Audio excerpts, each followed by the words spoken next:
Well, it was just great to hear from Nidal and Abdul and Bernard, and I'd like to thank the creative team for putting that beautiful video together.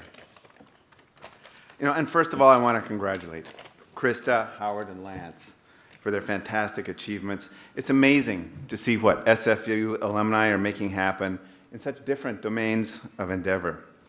When I received the news of the award from Leanne, it was with a sense of great honor, and it made me think back and reflect on what Simon Fraser University gave to me.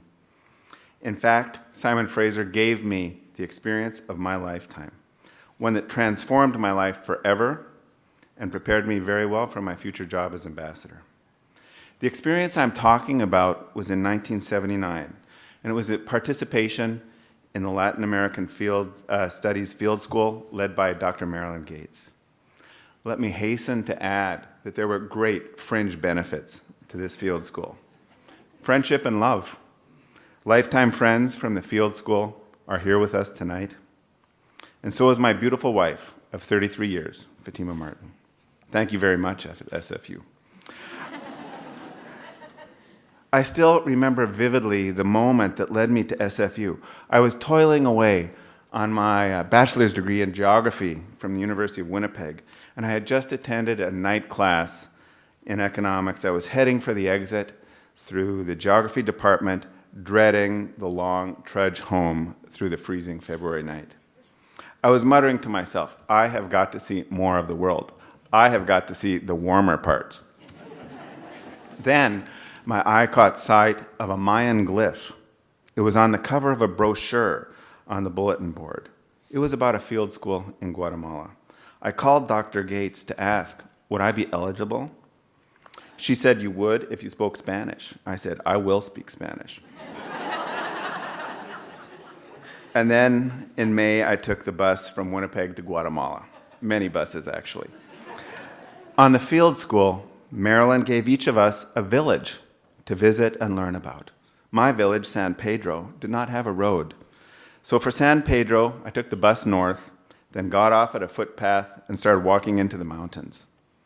The sun sets like a stone in the tropics, and I was halfway there when it was pitch black, and the only thing I could do was lie down on the trail and try to make it through to daybreak.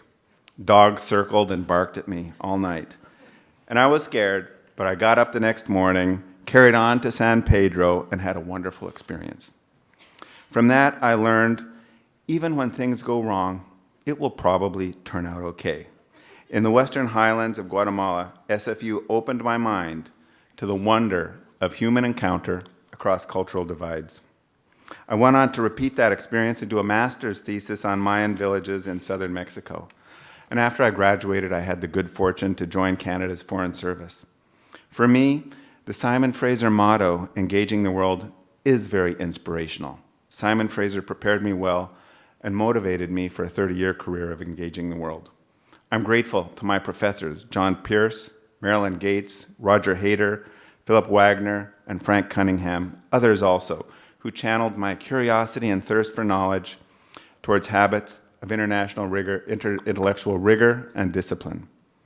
Tonight I kind of have that same feeling as I did walking into my thesis defense. It was a daunting challenge to convince my examiners that I had fully understood my topic, that I knew what I was talking about, and that I had learned something that was true. What I want to share with you tonight is that in my personal journey of engaging the world, I've kept rediscovering the same thing everywhere I go.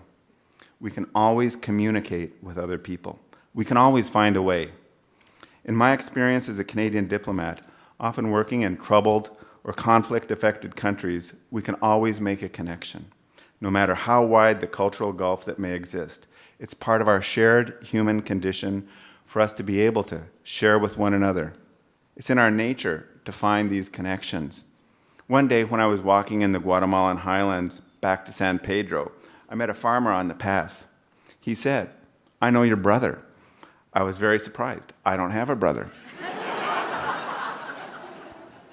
Yes, you do. He was here last year, just like you, blonde hair and blue eyes. He was trying to find a connection. We're curious about others, and we will find that connection somehow. And it will always be true that we can help one another. But what about when those in distress are separated from us by danger, when they are living in armed conflict? Sometimes it may seem that as comfortable Canadians, it's a gulf too wide to engage the world. I'm always optimistic that through diplomacy and development, we can help others to solve their problems. But having lived in places like Kandahar and Palestine, my optimism is tempered by humility, caution, and patience. In my opinion, when we engage the world, we still need to think about human and personal connections. Sure, foreign policy is important, but lecturing from the sidelines doesn't make a difference. This may sound trite, but it is true nonetheless that it all boils down to personal relationships and the construction of trust. We can't guess what is better for people if we don't talk to them. In Kandahar, this was a lesson that we learned, and it was critical to the success of Canada's stabilization and reconstruction work there.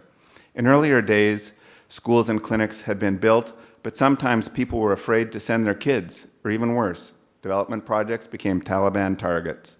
We learned that projects could only work when the communities were engaged in real dialogue, when they gave their permission, expressed their opinion, and gave their blessings for projects. Then they would protect them. Then the insurgents decided not to hit targets because that would be an attack on the community. The business of building trust bridges across divides is difficult, and so is the task of making them strong enough so they can support understanding of one another's aspirations. But this is what it takes when we sincerely wish to help build peace and development for people suffering from conflict and war. Engaging the world is so very necessary and urgent as we look at the problems in Canada and beyond our borders. Chancellor Taylor, President Petter, Dean Pierce, President Young, there is no limit to how far this motto can take our great university. Thank you very much, SFU, for having enriched my life and for this wonderful award.